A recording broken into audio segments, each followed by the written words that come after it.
സ്നേഹാഭിവാദം. Thank you sir. വളരെ നല്ലൊരു ഉദ്ഘാടന പ്രസംഗം കാഴ്ചവെച്ചതിന്. അമ്മാതിരി കമന്റ് വേണ്ട കേട്ടോ. നിങ്ങൾ ആളെ വിളിച്ചാൽ മതി. അപ്പോൾ ഇനി ഞാൻ സംസാരിക്കുന്നതായിരിക്കും നല്ലത്. ഈ ചടങ്ങ് നിർവഹിക്കണമെങ്കിൽ ആ ചടങ്ങ് നിർവഹിച്ചുകൊണ്ട് ആരംഭിക്കാം. ഒരു ചോദ്യമില്ല. അവസാനിച്ചു. ചോദ്യം ഇനിയില്ല. അയാൾക്ക് ചെവിടും കേൾക്കുന്നില്ല തോന്നുന്നു. അന്നൊരു ശരിയായ ഏർപ്പാടല്ലേ അത്. ഞാൻ സംസാരിച്ച് അവസാനിപ്പിച്ചല്ലേ. ജീവിതാനുഭവങ്ങളുമായി 80-ാം വയസ്സിലെത്തിയിരിക്കുകയാണ്. അങ്ങനെ ഒന്ന് തിരിഞ്ഞു.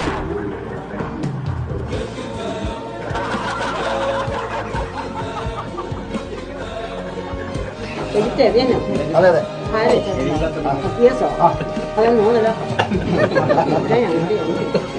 ചെറുപ്പത്തൂർ മത്സരാജന്മാരുണ്ടോ?